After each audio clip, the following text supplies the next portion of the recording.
Welcome to Non-Consensus Investing. I'm Ram Ahluwalia, your host and CIO at Lumida Wealth, where we specialize in the craft of alternative investments. At Lumida, we help guide clients through the intricacies of managing substantial wealth so they don't have to shoulder the burden alone.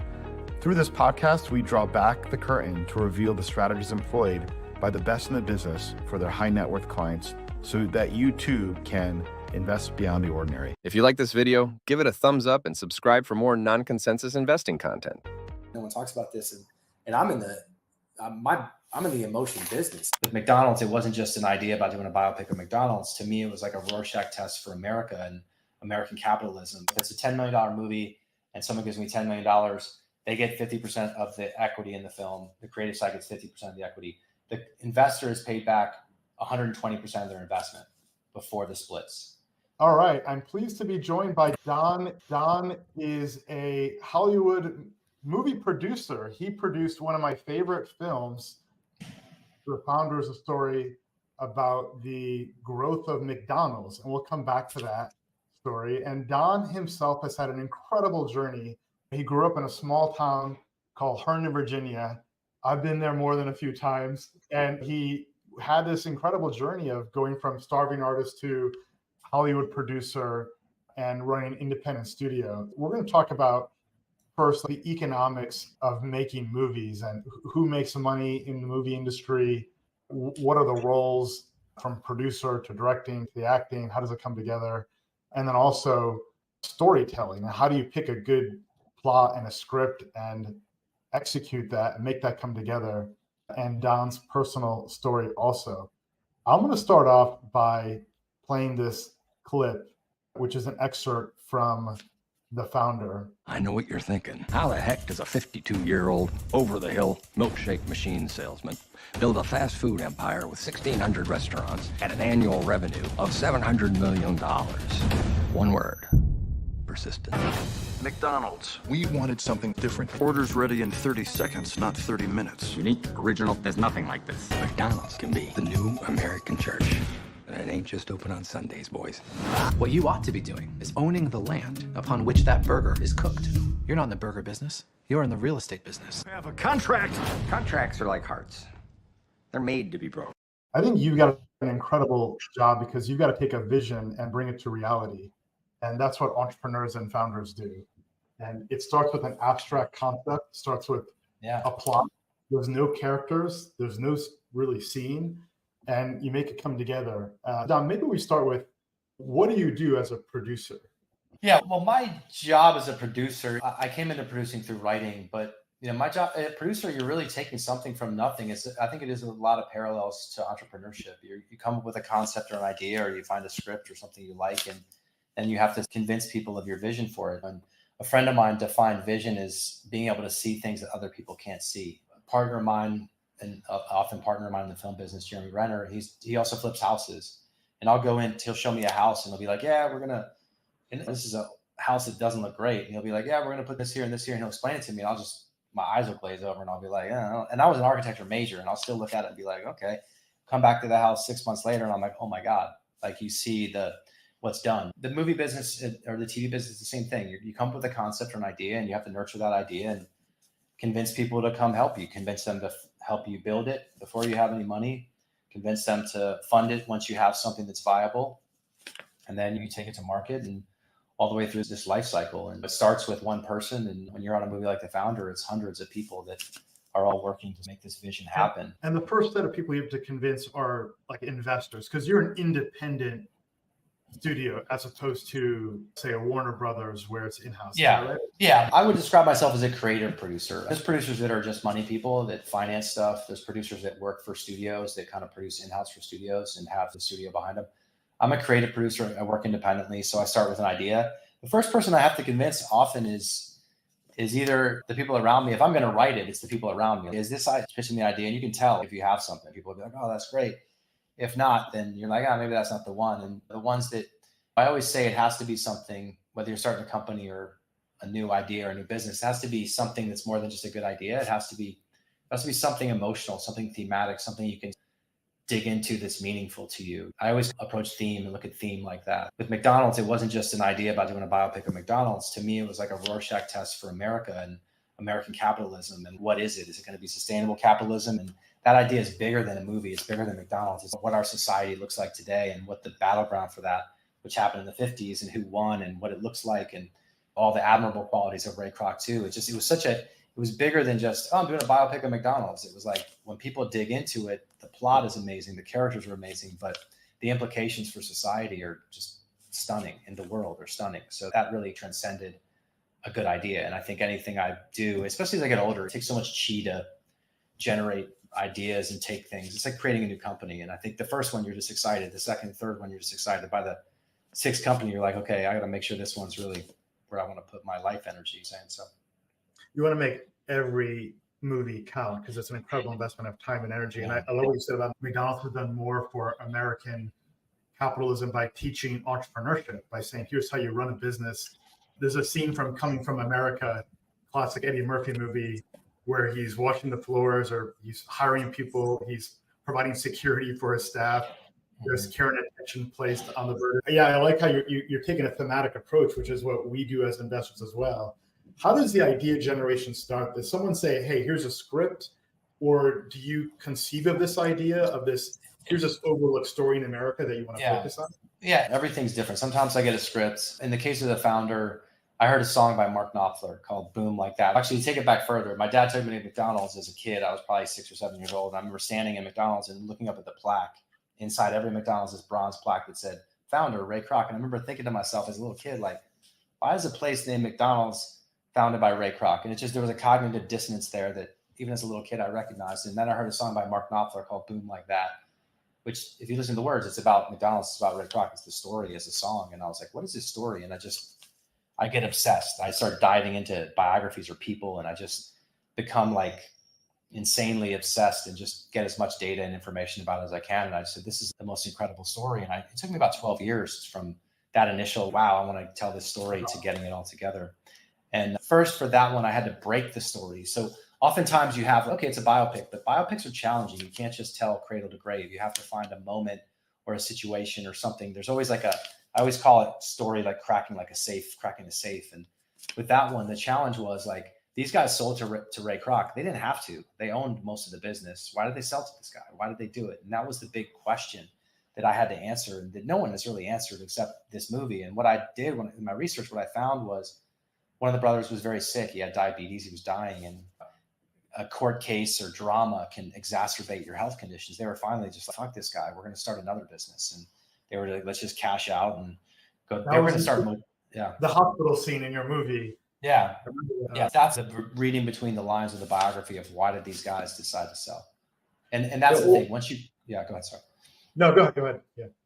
I was going to say and so once I had broken the story, I went to get the rights from the McDonald's family. So I tracked them down. I tried to get a couple books. They were non-existent. I feel like the McDonald's Corporation buried the authors in cement or something. I couldn't find any of the authors or the books, but I finally tracked down the McDonald's family and I reached out to them, and the guy got back to me, and the nephew got back to me, and he's like, we've been waiting, or the grandson of Dick McDonald got back to me and was like, we've been waiting 50 years for someone to tell our story. Oh, wow. So you pick up the yellow pages and you look up Kroc family and you dial for dollars and you're like, hey, I got a story. It was random. I read about the motel thing, that they had wanted to start a motel chain. And I was Googling, I started a company with Renner, Jeremy Renner, and I was pitching him ideas I had in my hopper. And I tried to get books and couldn't get them and had a dead end. And he was like, I love that idea. Let's try to really chase that down. And I ended up finding that they were like an old news article about them being part owners of a motel in New Hampshire. And it wasn't even related to the McDonald's thing. That's fun. Yeah, and I reached out to the manager. I said, does the McDonald's family own this motel? And he's like, yeah, they're part of it. Didn't sound like it. And then I just said, can you give him a message for me? And the guy called me a couple days later. What's funny about that, I think that's the same way that entrepreneurs raise money from Silicon Valley venture firms. You find someone that knows someone at the VC to get a warm intro. Mm-hmm. You also demonstrated a lot of hustle in putting this together too. Was the story optioned in any way or no? Yeah, so I optioned their life rights. So I went to the McDonald's family, I optioned their life rights. And that's funny, they met with their lawyer who also did the Ninja Turtles. He was the Ninja Turtle guy's lawyer. I guess that area, that was his claim to fame. And when they had the first meeting with them, he was like, just so you know, this movie's never going to get made. And which helped me. So the McDonald's family was like, well, we had no expectations. The guy told us it would never get made. But yeah, I optioned the rights from them. And then look, that became my kind of sword and shield. Like I had something unique that no one else had. And beyond that, I had access to the family archives. They had an attic full of audio tapes of the McDonald's brothers. They used to do these things called dictaphone recordings. So they would record, hey, Ray, we're here. And they would basically say stuff, and they would mail this tape to Ray Kroc, and he would listen to them, and then he'd record himself, and they send the tape back. So it was like this amazing, like mission control conversation between these great entrepreneurs and paperwork and letters and just data that I don't think anyone else really had access to. They really helped us shape the story. And then once I'd broken the story, I created like a picture book, a sales book. And that was able to generate some heat at the agencies. And then then FilmNation came aboard, and they said they'd finance the scripts. And then I interviewed a bunch of writers, some great writers. And Rob Siegel, who ended up writing the scripts, just had the best take. And he's a brilliant writer, and he's gone on to do Pam and Tommy and the Chippendales thing. He's just doing a lot of this biopic type stuff, but he's had a great take, and he was a smart writer, and we took off from there. Once we had that script, we got Michael Keaton. It was all. You formulate the vision, you get your team to buy into the vision, then you hustle to get the legal rights by optioning it, and then you start the writing of it. And part of the writing is cracking the code, which is finding like the inner tensions or conflicts, like a point of access to the story that's original and engaging. Yeah, I guess if I was to equate it to entrepreneurship, the cracking the story is like, what makes your company, what's the killer app for your company? What makes it special? What makes it different? Why should this story be told? Why should this company be funded now? What service? Yeah, there's a lot of similarities, a lot of parallels. How does the economics of this look like? So you get the team on board. Now, if you're buying rights, legal rights to option the story, that's going to cost money. You got to pay for writers. You've got to raise funds from investors. Can you walk us through what that looks like? Yeah, sure. Typically, that was like an option purchase agreement. So there's a small amount up front, and it's an option to purchase it. And the reason you have that option to purchase it is because if I go out and try to sell the rights to a studio and I just have a shopping agreement, which you can just do that too. Like, I'm just going to shop your rights and we'll both make our deals together. The danger there is if I go to the studio and say, hey, and they're like, we want to buy it. And we go back to the rights holder and they're like, we want $7 million for the rights. Then I've wasted a year of my life trying to sell this thing. So that sets terms. It's interesting in the way, because it's me negotiating against the person who's essentially my partner, the rights holder, but I'm negotiating terms with them that I know the studio can handle. And usually, so basically we had an option agreement that said they'd get paid X amount of dollars, small amount up front, X amount of dollars in the percentage of the back end when it gets made. And then you take that out and you're basically trying to find a company to fund the script on the movie and pick up that option. And some stuff is original stuff. I'll just write it or I'll own it. And then there's no option. It's just me creating or owning the underlying IP or the script, or optioning the script, or getting a shopping agreement for the script, or writing the script, or helping create the script. Every project is so unique and different. Are there standard market terms in terms of cost of the option? Yeah, there's ballpark. And as far as how the waterfall works on a basic level, the indie film construct is pretty standard if it's an independent film. And I've done stuff under this construct and I like this construct, but basically half of the equity goes to the creative side, half of the equity goes to the financing side. So if it's a $10 million movie and someone gives me $10 million, they get 50% of the equity in the film. The creative side gets 50% of the equity. The investor is paid back 120% of their investment before the splits. So once the investor put in 10 million, they get 12 million back, and it's a 50-50 split.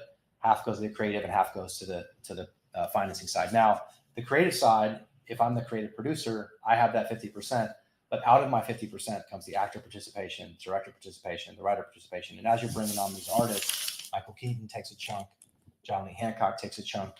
These people are taking a chunk of the back end, deservedly. They make the movie more valuable. So it's like a company. When you're bringing in an investor, you're bringing in a partner. I'm getting less equity, but I'm getting more value. The company's worth more. It really is.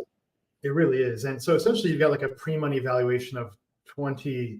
You raise 10 million and the post-money then would be 20 million. You own 50% of that. So it really is actually quite similar to a startup. And then half of that is execution, which you run as a producer. The other half is creative, which is the talent. And then the talent's paid on back-end performance, or do they also? No, that upfront investment typically, and again, 10 million is a number. The movie budgets can be $2 million, they can be $100 million, but that's the budget of the movie. So that's what we need to make the movie, including all the fees and the back end, everything to get that master out to whoever's going to distribute it. Like an indie film, let's say you're going to Sundance. Okay, so we need $10 million. We're going to make this movie. Or $5 million to make this movie. You pay the actors out of that 5 million. But usually the actors have back end participation too. So there's actors unions, there's writers unions, WGA, which I'm a proud member, SAG, which I've been a proud member, Screen Actors Guild rather. And basically most films, even indie films, operate under at least those two contracts. And you're paying minimums based on the budget to those players, the writer and or the actors. You can't get a legit actor without having a SAG contract or Screen Actors Guild contract. So then, but there is back-end participation. Now with studio films, it's legendary. Studio accounting is always, they're taking overhead for a massive lot in the center of Hollywood. So oftentimes a friend of mine wrote Legally Blonde, and obviously that's a massively successful movie. I don't think she's made a cent in back end. So they're just, that's not happening. The beauty of independent films where you do things like that. Yeah, there's risk to the money, but there actually is real back end. There's real, if you can get a good deal from a streamer or some kind of distributor off the bat and you make it for a budget, you can really see some nice returns. There's equity upside for performance, and you cover costs up front. Very similar to entrepreneurship. You're on the wrong noodle budget initially, keep the costs low. Yeah, exactly. Put the money on the screen is how we sort of term it. And that's, again, a good startup. We all have been around for the first .com boom, where they were like, yeah, we got $20 million. Let's get Kiss to play our opening party for 5. You know what I'm saying? It's like, you see that those days are gone, but you see the same thing sometimes in movie sets, but you want to put the money on the screen. You want to really, because look, everyone wants to make more movies. So if you make your investors money, they come back to you. There's guys that just turn and burn and find new investors. That's never been my style. The goal is ship the product, get it out the door. Right. And so on the economic performance, you mentioned that if the investor puts in 10 million, they'll get 12 million back, so 20% return. But do they get other participation on the back end? Yeah, 50%. That 50%. So every dollar over 12 million that's made, it comes back after distribution fees and everything else, goes back to the investor. Gotcha. Interesting. So they're first in line to get paid out, and then they also have the participation, the upside. Yeah. They get the participation all the way through. Yeah. Now, one of my investment mentors told me many years ago, Ram, never invest in anything that's fun. He said, don't do movies, you get smoked on the equity. Don't do restaurants, bars, or nightclubs, and invest in things that are boring, like waste management or structured products or rail car leasing. And I've generally applied that and it's worked well. Although the handful of times I've been presented with those sexy opportunities and I've said no, they've all worked out phenomenally well. Oh, they have. They've done good. Part of it, angel investors, on average, I don't believe have skill. You're a producer, then. You have capability, so your approach is going to be distinct than typical person. Look, I see a lot of money come into this business, and it always breaks my heart. Some guys who's connected to a lot of money, who's never made a movie. They go, give me $10 million, I'm going to make a movie. And they just make a movie and the guy gets burned, loses all his money, and he's out. That money's out of the ecosystem. It's like you're in a desert and there's a stream going through and some guy just wasted a bunch of the water. You don't want that situation. So what I would say is, look, and it is a sexy business. It is a fun business. There's nothing more fun than making a movie. Absolutely nothing. It's everything, the American dream all wrapped up in one. And that's why investors keep coming in. I think the problem for some investors, particularly with indie films, is they'll find either it's an investor with money who comes in without experience. Says, I'm a rich guy, I want to make movies, and they haven't done the homework, and sometimes that doesn't work out so well and they have to leave. But I think the best version is someone with money coming to an experienced producer like myself or someone else who can make a movie for a budget, cares about the bottom line, wants it to be successful, so they can, because typically a guy like me has to go to 10 different buyers all the time and find a different financer for this or that. And you'd love to create a relationship where it's like, hey, we just made a bunch on this one. Let's do it again. Let's do it, roll some of it back in. And it just saves me all that legwork and I can focus on creative. So but it is a risky business, no question. But I think it's like anything else. You have to mitigate the risk, find the right people, find the right thing to make. And if you make a good movie, you're going to get something for it. There's enough outlets and platforms. The key is keeping your costs low so that.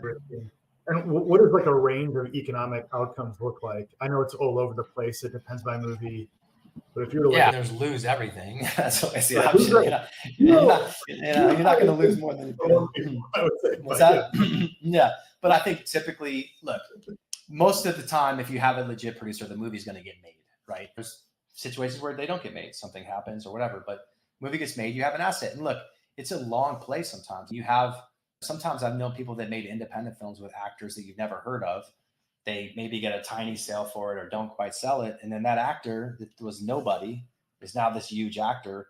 They slap his name on it, they sell it. And now it's like he made all his money back and then some because he bought that asset before they were famous, and now they're worth a lot of money. So imagine like Brad Pitt, the movie he did before Thelma and Louise or something. There's these indies are out there, and I think the indie market hopefully is coming back. There's the last few years with the streamers, a lot of it has been, it was tougher for the indie market because the streamers were overspending, right? They were like, we're going to make this $10 million movie for $20 million. And they were paying people like a premium on their budget. So if you went them to a $10 million budget, there's no back end, but we'll give you $15 million. So you're going to so they would pay more up front, but then you don't get any upside because by definition, there's no box office receipts. There's no Prime Video distribution. It's all Netflix proprietary content. Yeah, you're going to make a bunch of money up front. And then after a couple of years of that, they started shrinking. Now it's just, we're going to do a $10 million movie. We'll give you 8 and you should be happy your movie's getting. I think, but they were also overpaying actors in a way that I think upset the marketplace a little bit for a while, especially for if they're making a $10 million movie for 20, they're overpaying the actor, right? They're paying more than maybe it's worth in the open marketplace. So actor rates went up, and it became harder for true independent filmmakers, I think, to make movies because they go to actors they normally would get, and now they're busy on a show making a bunch of money. That I think now things are settling into a different structure as there's been so much content. I think people are really looking to make quality over quantity, and really what you realize too, like being in this business for a while, investors want to hedge their bets, right? So there's so many situations I've been in where they'll be like, this actor is worth this much money. I don't want to name any actors specifically, but let's say you're casting a movie and this guy was a big star 10 years ago, and they'll be like, this guy's worth money. Look, that guy might be absolutely wrong for the part.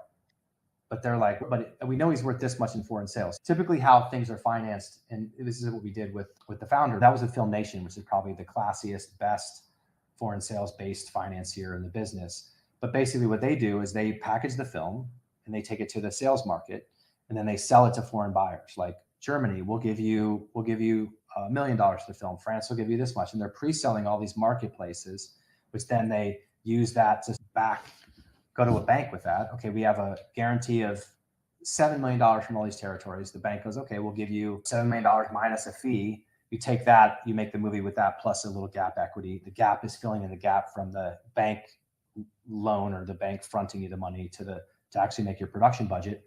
Add that in with some local incentives, tax incentives in like Atlanta or another place, and now you got your budget. Now you're making a movie, but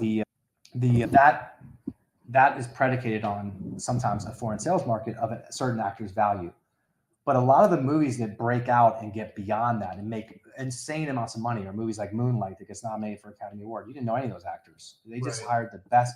Their budget was so low that they were independently financed only. So they weren't predicated to the market of having this actor or that actor, which I think sometimes is great, but sometimes just kills the movie because now you're sticking an actor in a role that's not quite right for it, but you're hedging your bet because you thought it would be good. And now instead of this beautiful masterpiece, you have this thing that's not as pure and cool as it could have been. So financing kind of impinges upon the creative execution because if you get a good actor, then the foreign sales agent can underwrite it, raise the funds to advance it to you, the producer, to go execute it. Yeah. So on the one hand, you want recognized cast to be able to go do that, but they're also expensive. It helps, but sometimes I don't think actors move the needle as much as they used to. I used to be like, you put this actor in a movie, you're guaranteed this. I think people want good stories and good people now. They don't really care because there's a new star born every minute on TikTok. So I don't think people are like, oh, I don't recognize this person. They're like, is what they're doing cool? Then I'm going to watch them. I'm going to follow them. They don't need to have a track record or have done Shakespeare or 20 movies. So I think that appetite's changed. I think sometimes I guess what I'm saying is that you'll see a lot of movies in the video store or on Netflix that aren't quite there, and they have actors you recognize, but maybe they're not quite that good. And I think that was someone hedging their bets. And I think sometimes the best movies are like, look, let's make a great movie. We love this story. We love this script. Get the best actors absolutely for the job. And I think you can make magic. That's how you make something that transcends, that makes everyone. And who owns that decision on the cast? Is it the director or the producer, or is it a joint decision? Look, it's ultimately the financier. The interesting part of my career, I started as an actor and I was like, this kind of sucks. I got to wait for people to call me. I'm going to write because I can write anytime. I started writing and I write a script and they hand it some director and I'm like, who's this guy? And so I directed a film, and directing the film, I'd be on set and people could come up to me and be like, hey, we got to cut these 5 pages. And I'd be like, why are you cutting these 5 pages? We got to be out of this location by 7 a.m. And I'd be like, we'll be out of the location by 7 a.m. But if you cut these 5 pages, we don't have a movie anymore. So then I was like, okay, I got to be a producer. Then you become a producer and you realize, okay, it's all about the financing and making sure you have the money, because ultimately it's a marketplace, right? So you have to have a product that can be financed. So getting the casting is sometimes driven by the foreign sales market. And I think it's a bit of a flawed model. It's a tried and true model. But again, so many of those, I know so many people that have put a ton of money into a movie that had actor A, B, C, D, E, that on paper is you're going to make all your money back. And they didn't make anything. And I think part of that is because it's hedging.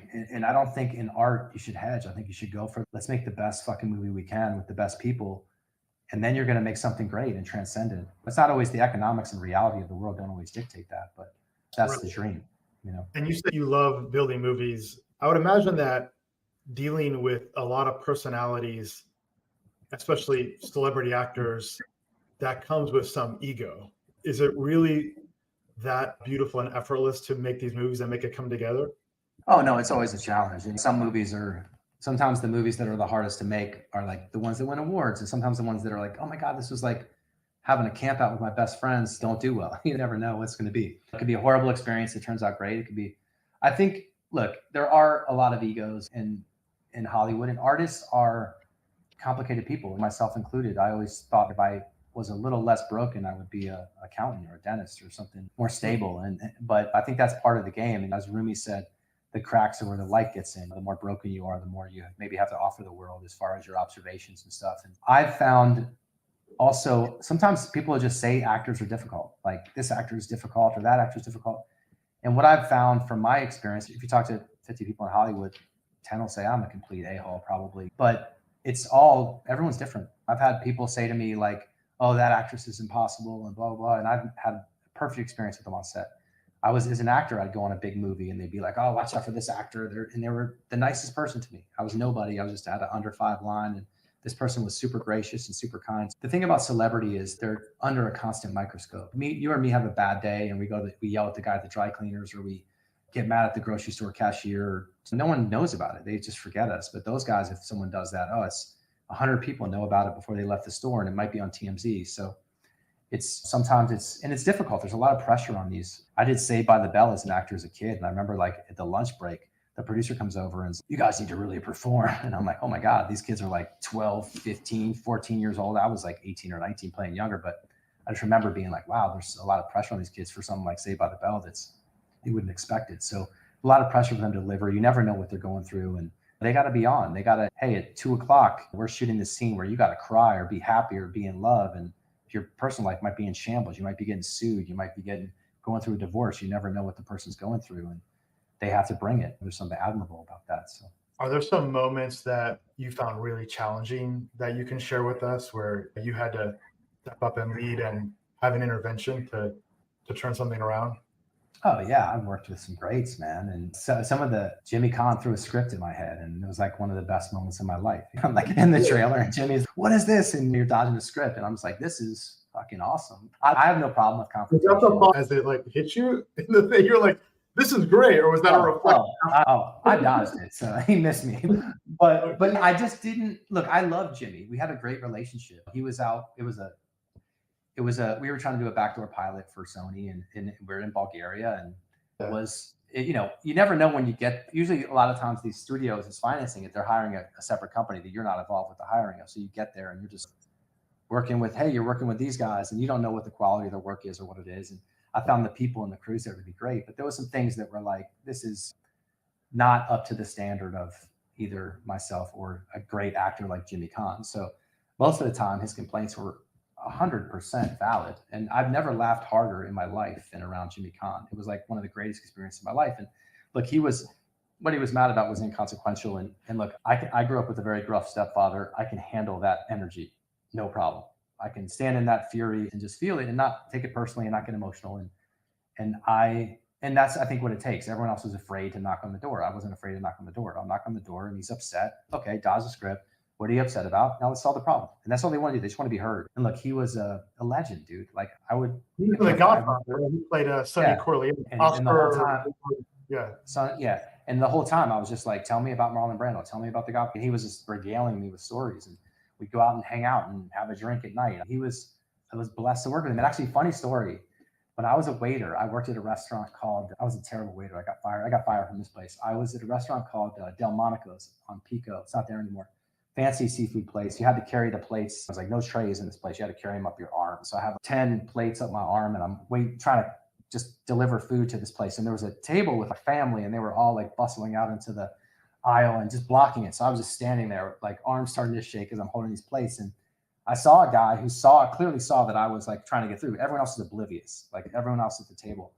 And he like parted the crowd for me. And I looked up and it was Jimmy fucking Kahn, who like obviously was a blue collar guy and was like respectful of the fact that, hey, this guy's trying to wait tables. I never fucking forgot that. And when I was having a drink with him as we were making this movie, I told him that story. And I was just like, dude, I never forgot that you just, and that's just the dude he was. He was just a dude, man. He was just a G, and a big loss to the industry losing him because he still was one of the greats even on that. Yeah, no, he's an absolute legend. So how did you break into Hollywood? You're from like Fairfax County, Virginia, relatively small town. Yeah, look, I was raised by, I think I mentioned this, but I was raised by a single mom and she couldn't take us to throw the football with us. So she took us to movies. So we go to movies and we go to movies. Oh, that movie's over. Let's go to the other movie and let's go to the next movie. And and watch TV. We watch. You did movies, nothing. Go to the theater and like bounce, hit 2 or 3 movies. Yeah. You just ride them. You know, there's no Netflix, so you want to see the movie, you go. And like and watching TV, I was a latchkey kid. So when I got home from school, my mom wasn't like, go outside, because sometimes you couldn't go outside, sometimes whatever. And I would watch TV. I would watch these great shows, man, that just you were raised on. Good Times, What's Happening, any of these great after school shows. Yeah, and grew up with it and just fell in love with it. And when I went to Ohio State for architecture, I was going to be an architect. And I specifically chose Ohio State because it was a big enough school that I looked at this thing called the Gorman Report that listed all the majors. And I was like, anything I want to do, pretty much they're top 25. So I took an acting class and kind of fell in love with it. It was a live theater class. And I was like, this is what I want to do. And I knew, I think before I went to college, I think I just didn't want my parents to know you're paying for a theater degree. But so I studied theater and I was just going to get a theater degree. That was all I was going to do. And I took a job. A friend of mine from high school, her dad worked at Ernst & Young, and she knew I needed extra money for college. And she's like, you want this job over a break? And it was literally a job stuffing envelopes, like a joke job. But I'm 18, 19 years old. I think I'm a sophomore in college. And I'm stuffing envelopes with this woman who's in her 30s. And we're stuffing envelopes, like mirroring each other. So I look in a mirror and she's like, oh, what do you study? She's like, where are you schooling? So Ohio State. What are you studying? I was like, I'm studying theater. And she's, oh, I got a theater degree. And I was just like, oh my Lord, I don't want to be 30 stuffing envelopes. So I was like, I'm going to get a double major. So I went back to school, met with my guidance counselor. And I was like, I wanted to study. I was taking film classes, but the film school there was disappearing. They were phasing it out. And so I took a class in journalism, television broadcast. And that kind of became, we shot packages, we could film and edit, and it was digital editing is the norm now. That was the first kind of forefront of it. So it was actually the best combination. I think theater and journalism was like getting a modern film studies degree. Did you move out? Yeah. As soon as I finished college, I went back home, worked for a month and a half, and then drove my mom's old car out to LA with dollars in my pocket. And I knew one person. I had an agent I'd done some stuff regionally in Ohio, like commercials, or Procter & Gamble was there. So I did a couple independent indie films, but drove my car out with $400 and hoping a dream. Stayed on my buddy's floor. Here's my dream. I'm going to go do it. It's the odds. Yeah. And when I'm in LA, I feel like every waiter or waitress is an aspiring actor or actress. And that's probably very close. And it's incredibly hard. You know, once you're there, it's just like, how incredibly hard is it to break through? Look, there's so many people, man. There's so many numbers, and it's so hard to break through. And I didn't know anyone. I knew one person from college. I slept on his floor, and that was it. And I think that's the hardest part, is the getting that first connection. When I slept on my buddy's floor, there was people renting a room in a house in Laurel Canyon, and slept on his floor. And then I met the woman who was renting the room next to him, became friends with her. She took me to a bar. She was going to meet a guy for a date, and he had a buddy there. And I became friends with a buddy who's a guy named Ben Levine, who's a big manager and producer now. And we hung out, became buddies, didn't see him. I was waiting tables a year later, 2 years later, and he was sitting in my section, but this guy, hey man, how you doing, buddy? And he was like, what are you doing? He said, I'm a manager now. He wasn't a manager then. He's a manager now, and I manage writers. And I was like, oh, I've been writing. He sent me a script. Sent him a script. He called me. He said, oh, this is great. It was like an action movie back then. It was like I'm reading a young Jeb Stewart. I really like this. Let's work together. And that was how I got rep the first time. That was your lucky break.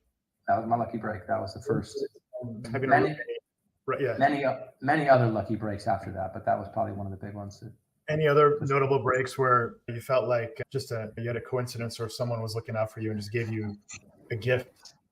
Yeah, look, there's so many of those, man. I was working at another restaurant, and my first wife had just run the marathon, and some woman came in and she was in running gear, and I was like, "Oh, did you just run the marathon?" So we just started talking, and we just started chatting. And her name was Alex Duda. She was a producer. She produced a show called Fifth Wheel, and she was a producer at E on a show called Talk Soup. And she was like, "I'm a producer," and I told her I studied journalism. This is where that journalism degree saved my life, because I was waiting tables and I wanted to produce. I wanted more control. I felt like as a waiter, I was working like 4 or 5 times a year. I'd have a small part in a big movie or a big part in a poorly written independent film or not great independent film. And when I had a young face, but obviously you can see my hairline was, so I was like, I don't know how, maybe when I'm 40 or 50, I can jump back into the acting game, but I need to get and do something more steady, like writing and producing. And she was like, because I had a journalism degree, she said, come down and apply at E. And I ended up getting a job at E and became a PA there and became a producer there pretty quickly. And that was my first kind of foray into the production side.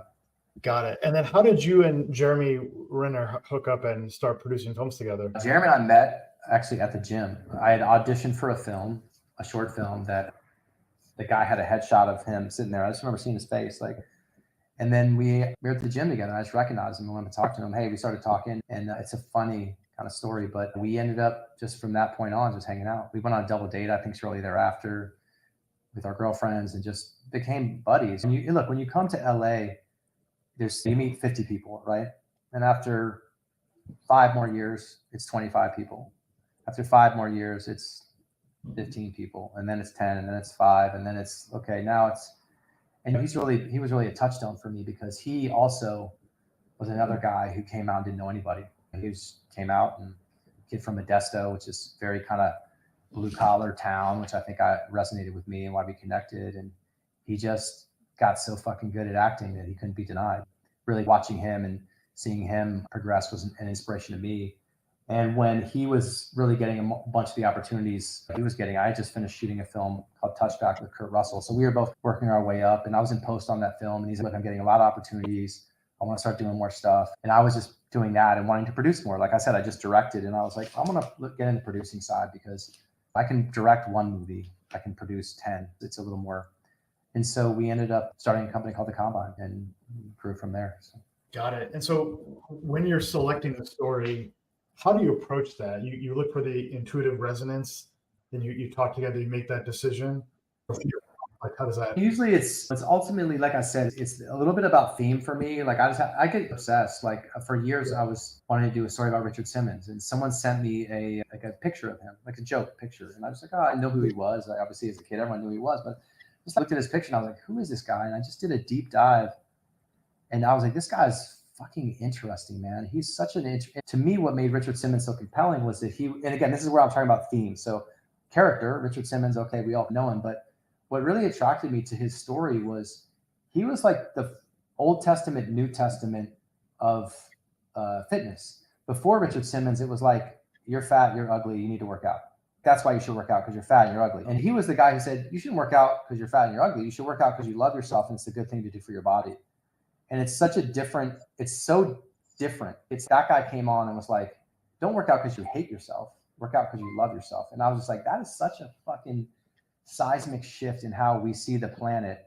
What a beautiful human being. And I want to get to know him. And I actually did get to know him. I went and hung out at his house and took my kids up there. He made me dinner, got to know him really well. And he's just a beautiful human. And we came really close to telling his story a couple of times. And people have approached me about doing it without him. And I just wouldn't, I'm not agnostic to that. It's not like there's some stories that can't be told without the person, but Richard's such a personality and so dynamic. I didn't want to tell his story without him. I'm still waiting. I'm hoping someday he shoots me an email or gives me a call and we can still tell his story. I know there's some other producers doing something with him now, which I think is great to get his name out there. But that's the kind of thing. I knew, like, it wasn't about Richard Simmons, even though it was. He's a great personality, but it was really like this, what he did for fitness. And I think how that movie would impact the world when they saw it. Because some people look at him and they see the beauty of him and how he's willing to help people. Some people look at him and they're just like, oh, I'm going to make fun of this guy because he's different.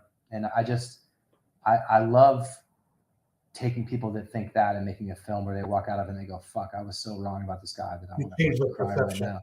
Yeah, I was so wrong about who this human was, and they're coming out crying about a story they didn't think they would. So for me, it's got to hit on a couple of levels. It's got to be a great story. It's got to be great character, because I know from working with Renner that the character has to be someone like him wants to play, because that does drive the financing often.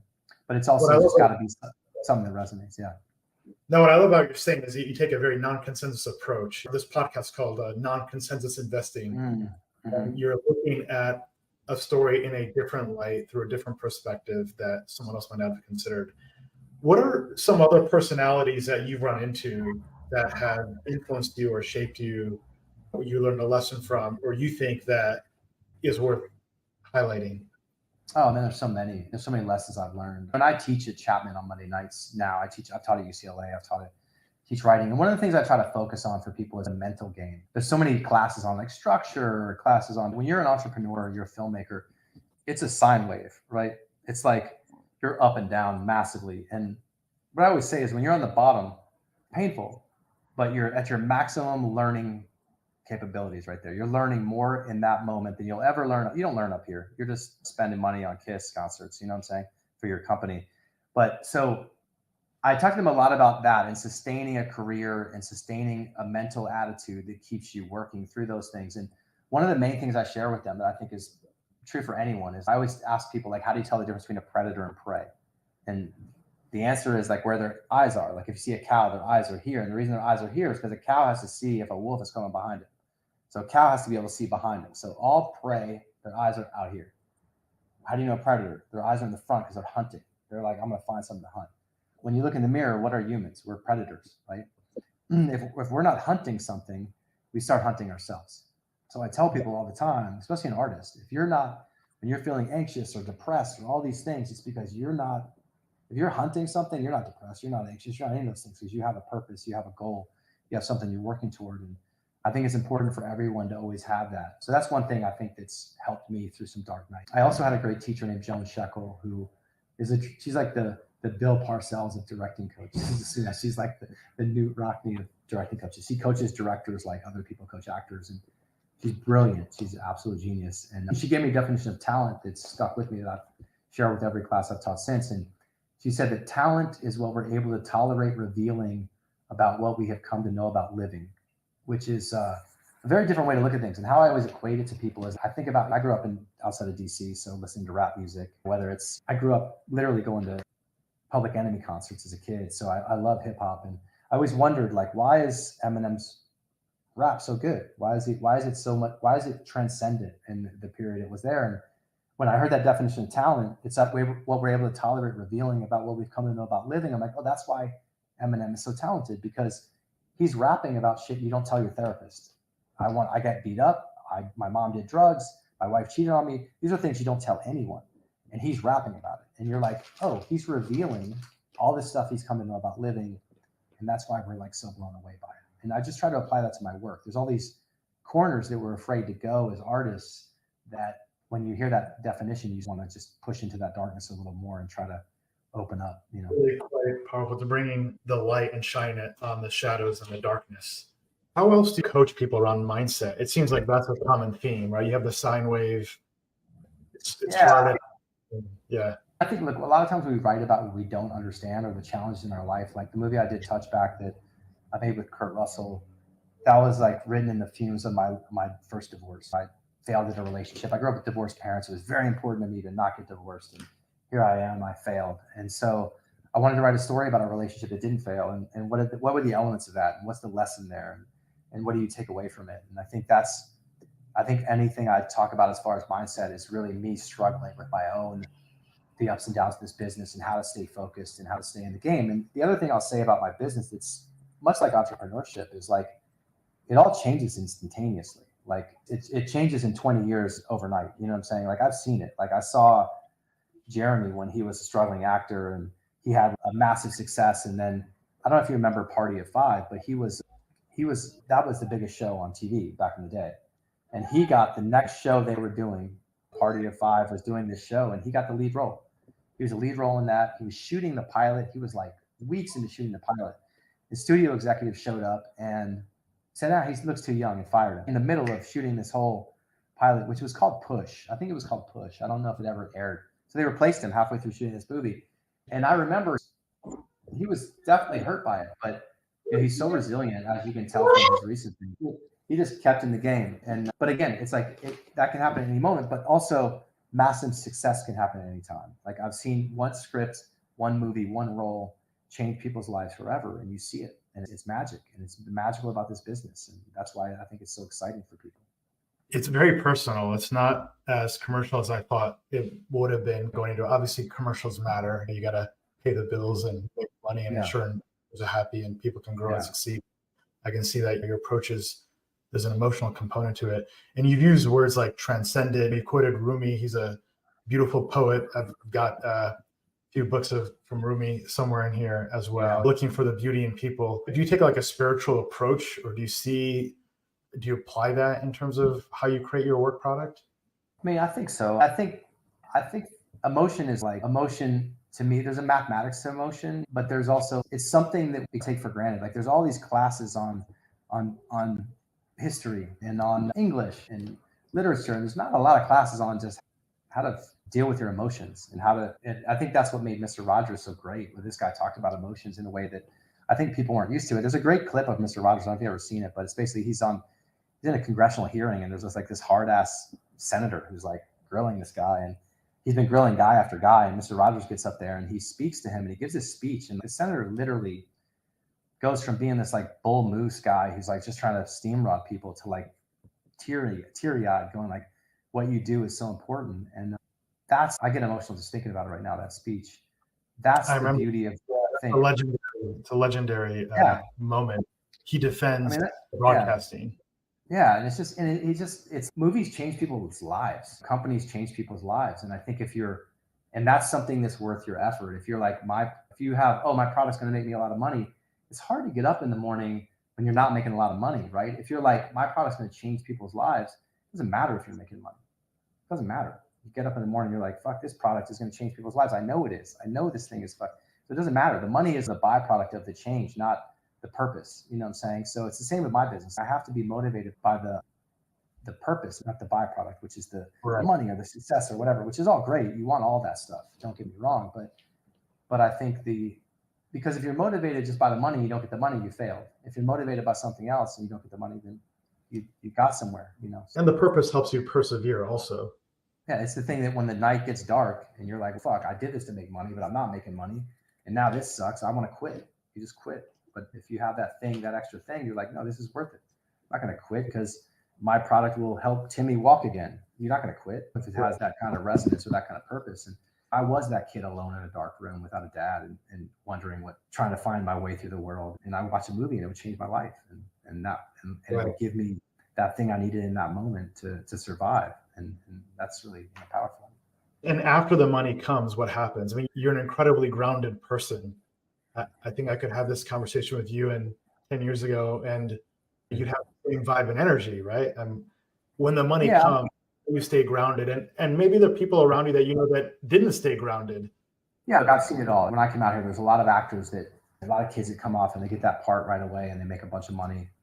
And they don't have there's a toolbox you develop through failure, right? There's a skill set you develop. You got to become better at the craft because you failed and you have to try a different approach. So you're branching in all these different directions and getting all these different skill sets. If you're an actor and you don't get the part right away when you come to LA, and that part was like a sitcom, now you got to audition for dramas and horror movies and do all these different things and do plays that are different stuff that expand your abilities. And I've seen actors that come out and just get that part on that one show and they play that one character when the show ends, they're like completely incapable of.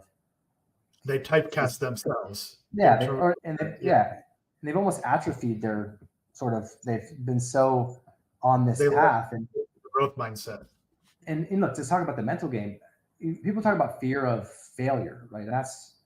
Everyone's heard of that a million times, but there's a massive fear of success. Like people will sabotage themselves from success because they feel like they don't deserve it. And I've seen that too. And that's with drug. Investing all the time, by the way. Yeah. People are their own worst enemy.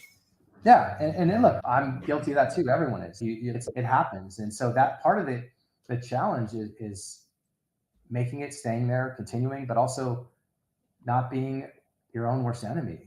Where someone is about to achieve massive success and then they turn into a smoldering kind of fireball due to Drugs. Drugs in our business. I've seen careers destroyed by it, drugs, alcohol.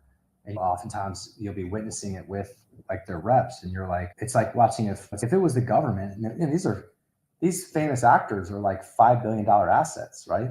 And if you're an agent representing a $5 billion asset, that's worth, you're getting 10% of that. The agent's kind of indifferent to it, or maybe enabling. Well, it's not indifferent.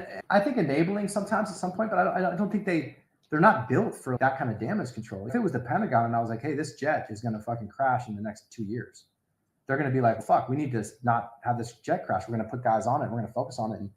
And they don't have that. So they escape from the stress that they're feeling, like when they're about to achieve success, or?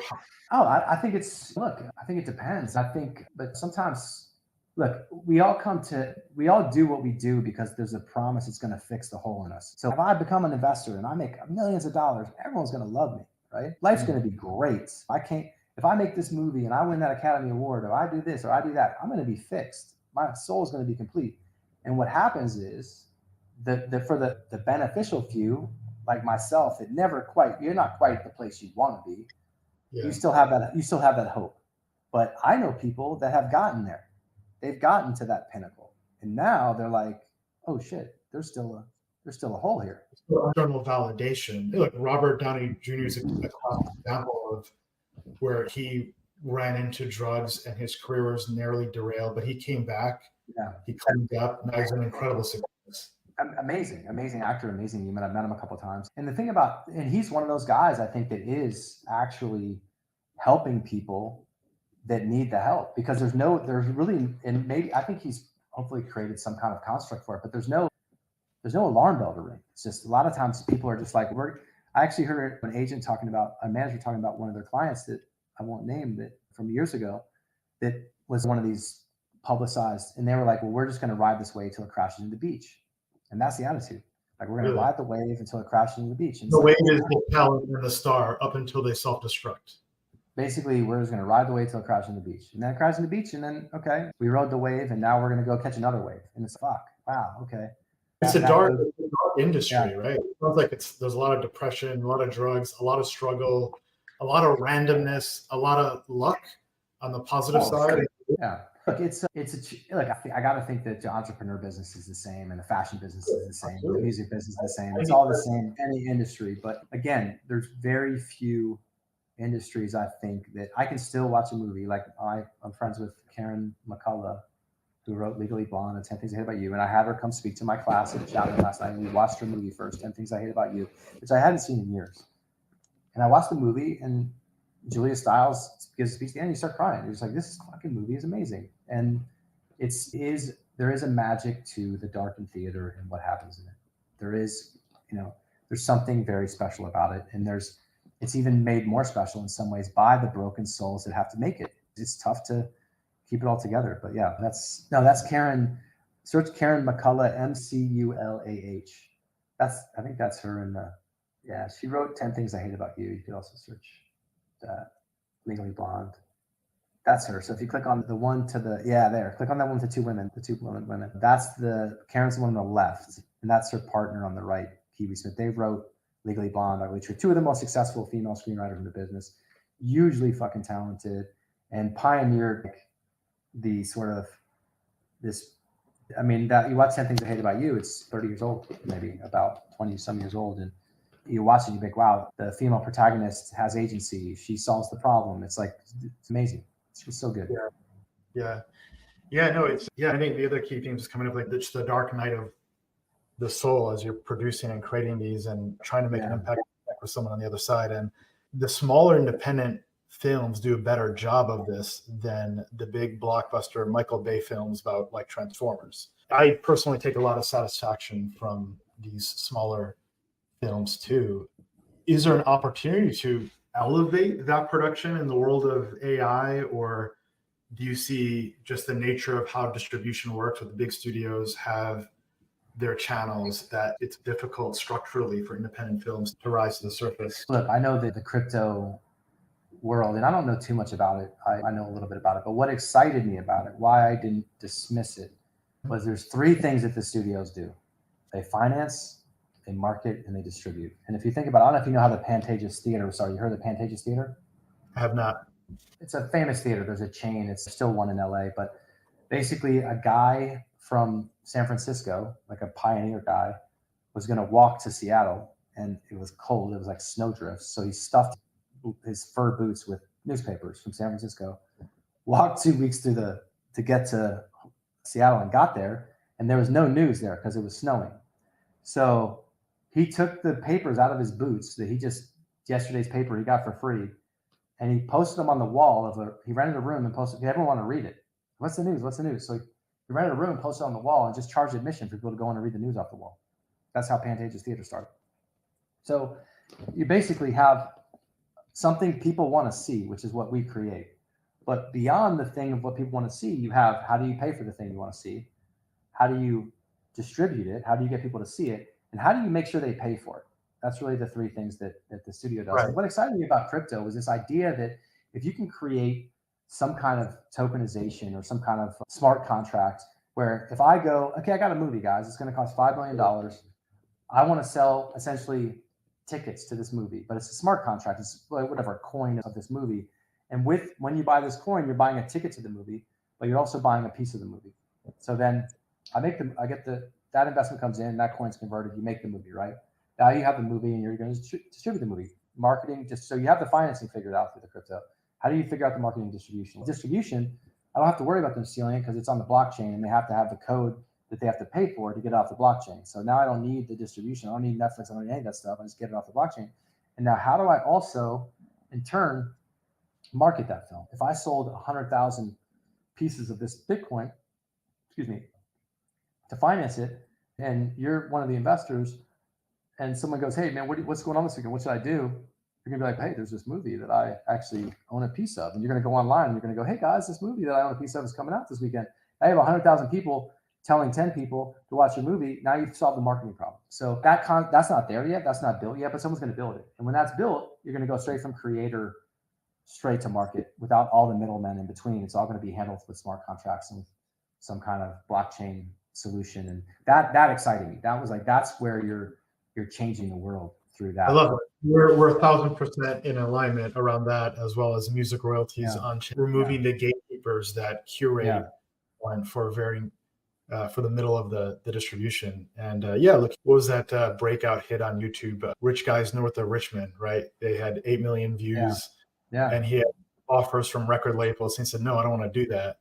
But he had access to direct distribution. And if he can reward his fan base for the media promotion and they can share in the upside, or Taylor Swift, there are 1,000 talented Taylor Swifts working just as hard, just as talented, but it's just hard to do. There's a finite number of concert tours and finite number of studios. And what now people are trying to do is break through on social media and TikTok. Have you seen talent actually make that transition where they're a TikTok or a YouTuber star and now you're casting them in a film? There was a kid named Fred who had a YouTube video. I didn't cast him in the film, but I know that a guy named Brian Robbins, who's now the head of Paramount, did a movie with a guy named Fred, who was like a sensation, a kid. He played a kid playing a younger kid, became a sensation on YouTube, and they made a movie about that I think was profitable. And I do think people break through, and I think I have kids now too, so I see how they consume entertainment, and it can be challenging to get them to go for the 2-hour format. So I think, and I'm bullish on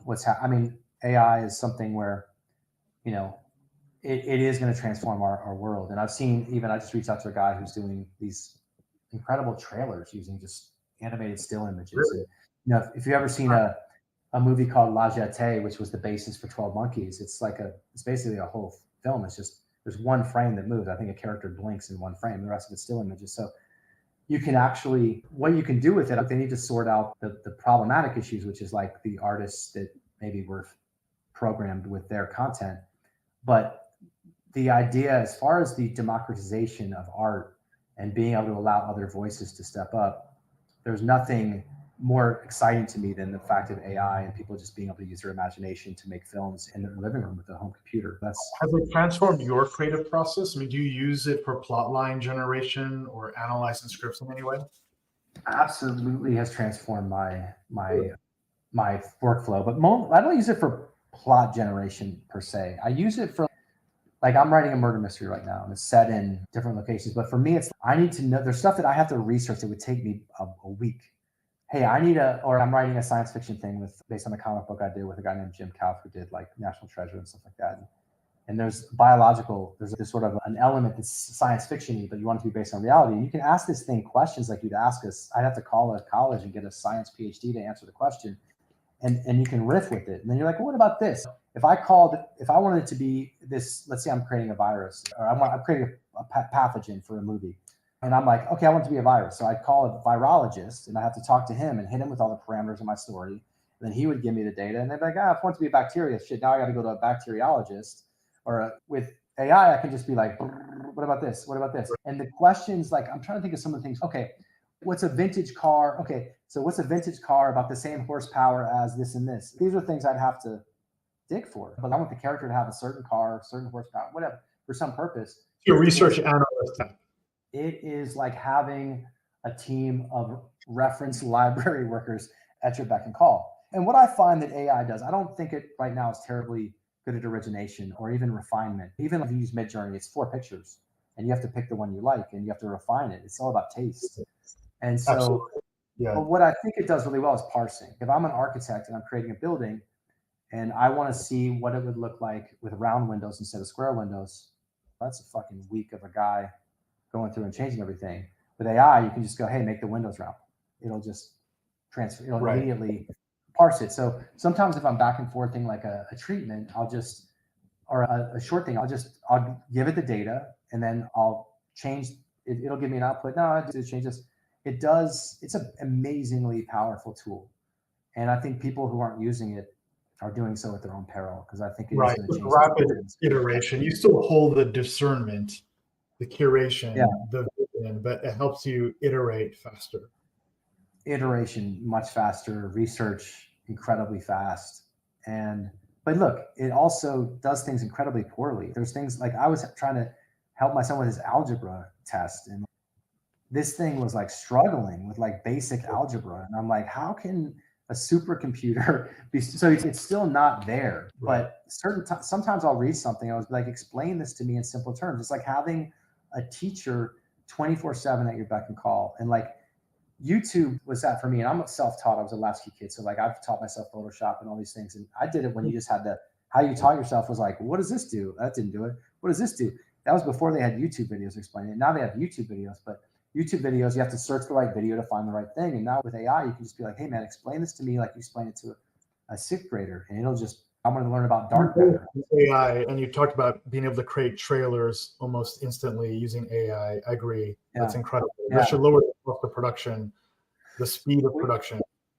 Yeah. And look, I do a lot of comic book stuff and I use real artists. I wouldn't use AI art in a final product. It's right now still very controversial, and I understand why. And I'm friends with tons of artists that I'm happy. What's the controversy that puts artists out of work? That might be in the SAG guild or no? There's no guild for artists like that, but the controversy, which I think is well founded in some ways, is that this AI was trained in essence on their work. So there's certain artists that are very iconic that you'll type in their name and sometimes you'll see the art come out and it's got a little strange writing in the lower right side, which you realize is the watermark that this artist puts on their actual works.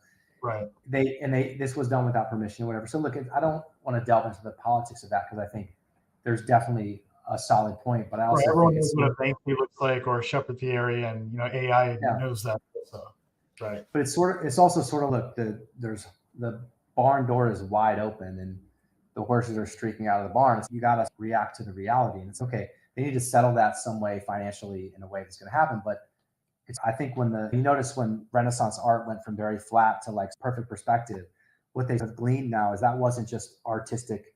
They didn't get better. They just discovered the camera obscura, which is like a pinhole camera and they could then trace. And so I'm sure the artists back then were like, oh. I think to your point, where technology transforms the medium and expression of art. Camera obscura is right on the point from the Renaissance. And now technology is creating things like the metaverse or augmented reality. And there are going to be new forms of medium and expression. Absolutely. Absolutely. And you even see with what kids are doing with Fortnite and the ability to edit maps and create their own worlds and create their own games. I mean, you can create a video game now with, there's like plugins, and AI can help now code video games. You can ask it to code your video game. So look, the limitations used to be, again, I told you on the studio side, marketing, distribution, everything else, but it also was like having the tools and the training to do things on the front side. And now there's a world where you're limited by your imagination. And that's coming, and it's coming very fast. And that's really exciting, because think about your dreams, how vivid and incredible and fantastic the stories are. There's going to be some really amazing things coming. What are the other aspects to creativity? Is psychedelics playing a role in Hollywood and LA and create? It certainly is in Silicon Valley. I was in SF a few weeks ago, and I met with, I don't know, half a dozen VCs. 100% of them. Psychedelics, not the founders. I also met maybe equal founders are busy building, getting shit done, executing. They don't have time for that stuff. Yeah. Are you asking me if drugs are any part of the creative process? But they absolutely are. They absolutely are. Look, I'm personally 15 years sober, so I have done drugs in the past. I'm 15 years sober now, but yes, and psychedelics are a big thing now, and it is something that, look, it's everything in moderation. Some people, and everyone's different. There's artists that I'm sure like marijuana is like spinach to them, and they become Popeye and they do the greatest thing ever.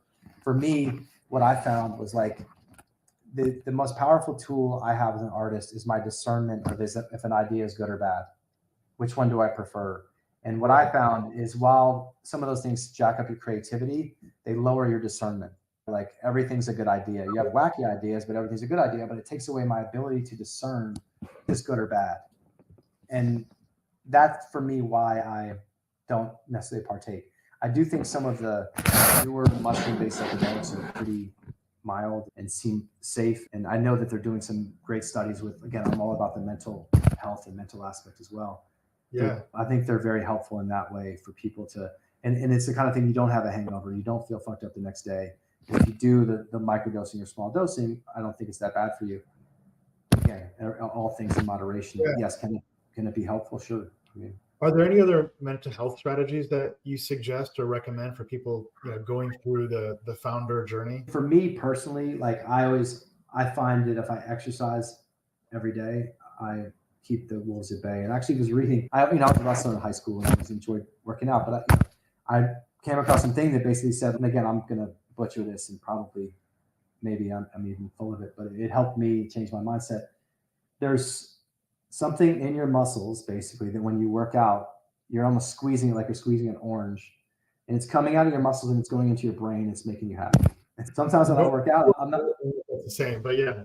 What's that? There's some element that they found that when you work out, it basically is almost, and I'm simplifying it to probably a degree with which there's neuroscientists on this, if they're listening, cringing, but it just helped me see it as a different thing. It's not, I'm trying to pump iron or I got to work out. It's okay, I'm going to squeeze this amazing drug into my brain. Get this thing into my brain. It's going to help me feel better. And part of it is staying regulated. And I think that's working out. That's eating right. That's taking care of yourself. It's things that, you learned in kindergarten or should have learned in kindergarten. Finding wonder around you, I think, helps too. And I think the biggest thing for me is just not dwelling on yourself too much. That's why it's having that thing to focus on, having that, what am I chasing? And when we were built, I'm big into history. Have you ever read Sapiens? Oh, it's an incredible book. I love that book. Such an amazing book. 2 or 3 times to fully capture the incredible insight. That book is so good. That's stunning. That's the kind of book you read and you're like, this human being is so much smarter than like anyone I've ever talked to. That's ChatGPT 8 level, yeah. It's just so good. That what's so interesting about that book, one of the things that really resonated with me was he talked about how everything is story. Money is a story, like it's a piece of paper. Is it really worth anything? No, it's not worth anything, because we just have a story that it is worth something. I was like, wow, everything is a story. And something else he said was really interesting was that if you're going to take over a country, if you're going to replace a government, you can't just kill the people in charge. You have to change the story. So if you think about like when Russia went from the Tsar to communism, they didn't just kill the Tsar and his family. They just would have replaced him with a third cousin. They killed the Tsar and his family and they replaced it with the story. Hey, everyone's going to be equal.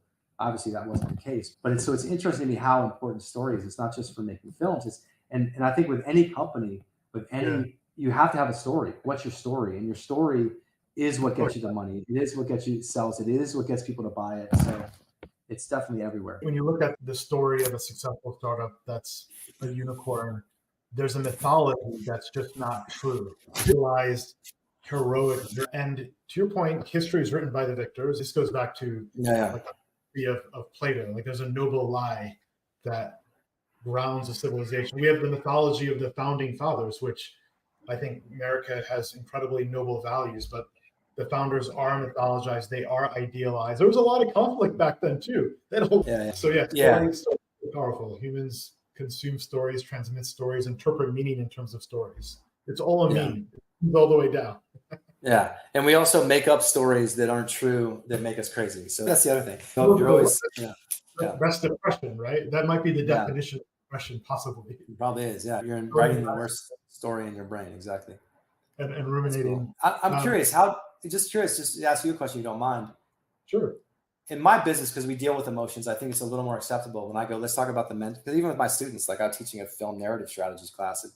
Narrative strategies is having to do with mental health, not really, but I was like, I'm going to talk to you guys about this. I think it's important.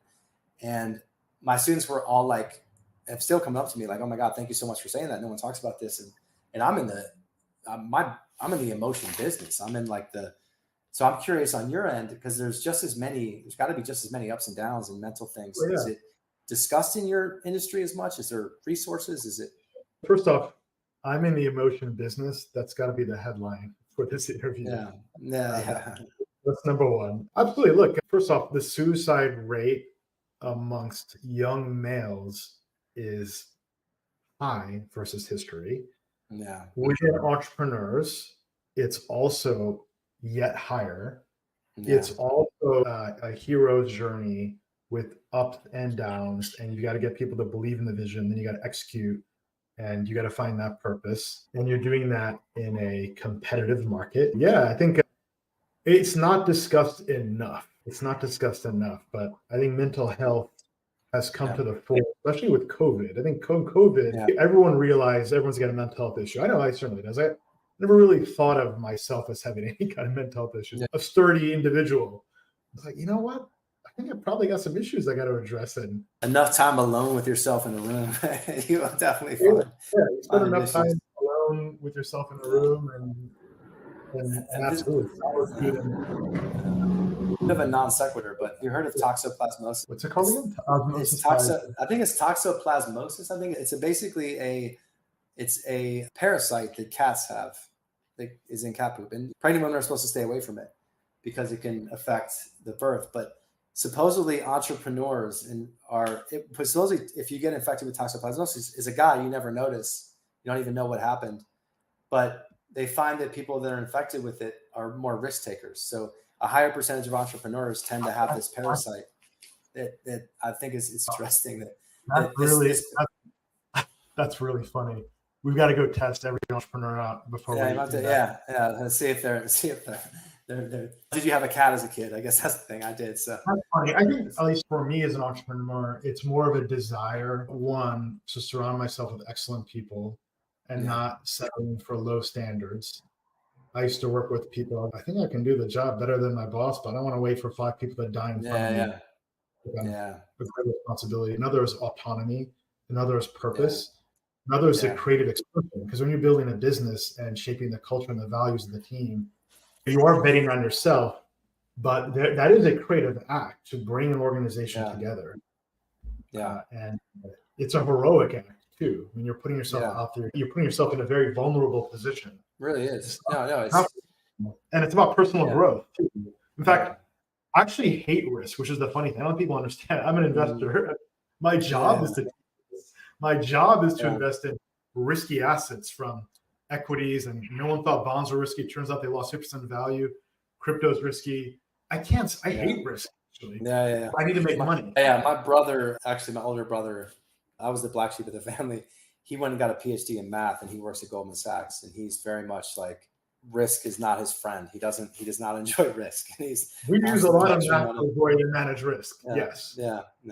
And it goes back to your earlier point around self-deception. The worst thing you can be as an investor is in a self-deceiving mindset. Because to your point, people self-sabotage themselves. Either this expression, oh, I'm in this for a trade, then as the price drops, and now you're a long-term investor. Yeah, exactly, right? Yeah.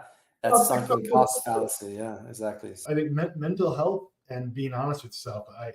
I met with a partner from Y Combinator, top tier venture fund, last week at a conference, and he had this story. He's like, every morning I look in the mirror, I do two things. One, I look in my own pupils and ask myself, am I being honest with myself? Did I do right by myself and those around me yesterday? He's holding himself accountable, number one. He has a real conversation with himself. And then the second thing he does is he forgives himself. Wow, man, I'm gonna use that, brother. That's good stuff. Wow, that stuck with me too. That resonates. It's all go back to integrity of mind, body, and soul. Yeah, there's something too about the double whammy there of like accountability but forgiveness. Because accountability without forgiveness becomes punishment, and then it's hard to subsist and create and perform under that. But if you're having accountability with forgiveness, man, that's now it's bringing the Old Testament and the New Testament together in a way, right? You need like the discipline, and sometimes the discipline's got to come from without before it comes from within. I'm raising small kids as well. I see they lack of discipline, so I have to create structure and discipline until they can summon that internally. And then it goes back to your earlier point around the first few decades of someone's life. People need external validation, which is sad because it leads in a very bad path and journey, which means maybe following other people, or here's the path someone else did, outsourcing their thinking as opposed to thinking for themselves, and not truly living a life with purpose that comes from within, with authenticity, and going on that journey. I think after a certain point in your life, you start to, hopefully people find those roots and they find their own internal inspiration and their own internal guiding lights, and they don't have to rely on external validation. I hope I can teach my kids that. I'm sure you think about that too as a father. Yeah, man. And I think it's also, what's your motor, man? What's the thing that my company is called Motor, I think for a reason, but I'm in Hollywood, so I've been in and out of therapy as part of the game here. And I remember talking to my therapist and I was just like, I'm a little worried. And he's like, why? And I was like, I'm afraid that if you fix me, I won't be as driven.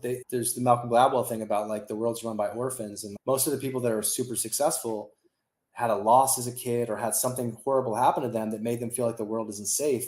And they're just fucking going to fill that. And so I was like, and he said something profound to me. He's like, look, you're not going to lose your drive and who you are. You're just going to, you're going to be motivated in a different way for a different reason. It's going to be a little bit more. And so it is this part of it too. The purpose that grounds your drive changes. I agree. Are you Gen X, Don? I am Gen X. Yeah. I was born in so 71. Gen X had the highest divorce rate. I'm Gen X too, by the way, product of parents as well. Right. And, interesting. And there's this idea that people that are driven have something off balance about them, almost like a chip on their shoulder. Yeah. And it's actually a quality that can be very helpful if it's channeled in the right productive way, as opposed to a self-destructive way, like a victim mindset where the darkness and the gravity crushes you like a black hole. Now, the millennial generation has the opposite of that, because like you, I made a commitment. I said, I don't want to have any divorce. I want to make sure this works and deliver the love to my parents love me. I'm grateful for them. All the rest, I had lessons along the way, as we all do, right? Mm-hmm. But you have the opposite reflex from that, right? Where it's the energy and there's a lot of critiques around younger generations having less work ethic and drive, and maybe to your point, it has to do with the fact that they grew up in a healthy household. Yeah, exactly. Not enough damage was done to these kids. Exactly. Right. I always thought that with my kids. I always joke, they need a little drama, man. Everything's coming to them a little too easy, man. This is actually this divorce is a good thing. It's going to keep them on the toes. There's finding meaning in the suffering and the way the wound heals. If you heal the wound in a productive manner and find a positive meaning from that, and a lesson learned. I think that's another key thing that you keep sharing. Here's what I learned along the way. Then hopefully it's good. Yeah, and I think it's how you judge your progress. And if you judge it by your bank account, I think people get moved backwards in a lot of ways, but their money moves upwards. So I always try to judge myself by, did I get better? And I don't mean just better, like better at my business, better at this, but did I become a better human? Did I become a better father? To become a better person? And I think that's the most satisfaction I get at the end is, oh, I'm a better person than I was What's 6 months interesting ago. about what you said is, what you didn't say is, did I become a better producer? Did I become better at selecting films? You said, Yeah. can I be a better father? Can I be a better human? I thought appealing to those kind of higher Yeah. level concept of your identity as Yeah. opposed to profession was quite an interesting distinction. I calculated before COVID, my kids, from the time my kids were born to 8 years old, I was gone 3 years. I was on location in Prague. I was on location in Bulgaria. I was on location shooting Atlanta, wherever I was. And I saw them, they came in and out, but I missed 3 years of their life. And I think about that and I'm like, man, that's a lot, dude. That's a lot. That's a deployment. Right. I think about that a lot. And I think about growing up without a dad around all the time. I saw him in the summertime till I was like 12, and you realize how much your kids just need that support, man. And look, part of me, I didn't have it. So like I had to figure it out. And look, you drop me in the jungle. That's what I loved about Ray Kroc. You drop Ray Kroc in the jungle, he'll come out with a suitcase full of cash. You know what I'm saying? It didn't matter. Like he'll come out. And I feel the same way. Like you drop me in the jungle, I'll come out with something. I'm gonna make it. Kids today, I don't know if they're gonna make it. There's something to be said but that's what we can teach them. And that's what we can teach them. We can be taught that part. They can be taught to be resourced without the underlying pathology, hopefully, or as much Right. of the damage. Yeah, exactly. And they Teaching can, them in a way that, learning what worked and didn't work with how we were brought up, try yeah. to impart values. And how are you trying to teach and lead and parent your kid? How old are your kids, if I might ask? 15 and 12. Oh, wow. So you're in the thick of it. You're in the hardest ages. Yeah. Look, the other day, my son called. He was upset at school, and he said, "Come get me." And it never does that. He's good. Oh, wow. I'm driving there. Okay, who am I going to have to take on here? Because as a kid, Gen X kid, we got in fights. We got bullied all the time. And I think we saw how that system failed us miserably. You know what I'm saying? So I was fully ready to insert myself into, okay, let me sit down with the parents, have a thing. He wasn't bullied at all. He was just having trouble with math. He didn't understand it, and he was frustrated. And that was it. So took him home. We sat down and dove into algebra. And it was amazing because it wasn't just an algebra lesson. It was a lesson in being resourced and how do you seek out help when you need it, and how do you deal with adversity? How do you deal with things when you're frustrated and you want to cry? And everyone gets that, man. And not understanding can be super frustrating. And so it became something that I realized I never had the pleasure of having. I never had my dad there to be like, hey, my mom was there and she was amazing, but she worked till 5 or 6. So I'd go home, I'd be by myself, and then she'd come home. My brother was there, but so it's just to be there for a child in those moments. You never know what those moments are. It's not like you don't know, but that's that little nudge. It's like that you're that little guardrail that can maybe just get them back. Those are the moments that are precious, and those are the moments I don't get if I'm on location. And it's funny. I did Nightfall, and that was in Prague, and I started joking with people like, I'm never going to write anything other than exterior United States Day, because I don't want to write these things that are period pieces or overseas or whatever, because I don't want to leave my kids. But the irony is I'm making a movie this summer that looks like it's going to take me overseas, and it's set in America. So we'll see. Do you permit your kids to be on social media or Snapchat? I think they're on Snapchat, and I probably don't monitor that well enough. They're not on Instagram. They're not on TikTok. So limited a little bit. But I'm not super social media savvy. I should be better at it. It's important to my business. I'm just not. I saw, I think, an Instagram post years ago of a quarterback showing like he had opened his trunk and he had his workout bag and he took a picture of it. He's like, time to work out. And the vitriol in the comments, it was like, you're a bum. You need to work out. That's why you're 6'4". I'm like, holy smokes, dude. It's like showing people your family album and just going like rag on my kids. You know what I'm saying? It just felt so invasive and intrusive and troll ridden. And I think it's this idea of anonymity, that people can just say things without consequence. And if you say things in the real world that are like that, you'll get punched in the face and you don't do it. You know what I'm saying? You learn common courtesy. And I think the internet hasn't quite gotten there yet. So I think I've always been a little averse to it. I don't mind talking to people and them reaching out. I'm not a huge fan of let me post my stuff for everyone to see, but I probably need to get better at it. So I try to restrict them a little bit. And we'll get your clear head. for this. We'll get your Twitter handle posted with the video here so we can help you grow Cool, that. man. I'll maybe double my 20 followers. But yeah, it's funny. I'm dating a woman now who is like massively like a social media magnate and beauty founder, and just that's her stock and trade, and it's amazing. You got important messages to share with the world. And before we conclude, are there any kind of key lessons you'd want to share or stories that you'd like to leave with the audience? Oh man, let me think here.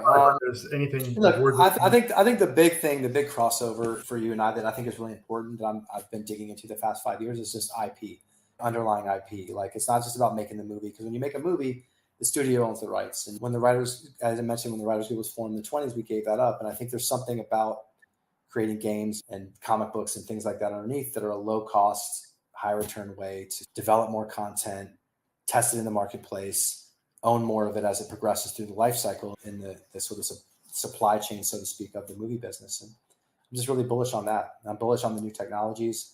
I'm having a conversation next week with someone that was doing a lot of these AI trailers. And I just think I can't wait for that next thing that's going to provide the masses with the access and the ability to create art and distribute it on a We'll have to broad talk to the basis. person producing the AI trailers. That could be a good little demonstration here. Yeah. Sure. I'll put you in touch for sure. It'd be pretty cool. Awesome. Well, thank you so much. Thank you so much for having me. This was great. Really enjoyed every minute of it. It was real precious. So thank you so much. Cool. Thank you, man. Talk to you soon. Bye-bye. Thank you for listening in on the episode. Remember, in the world of investing, the road less traveled often leads to the greatest rewards.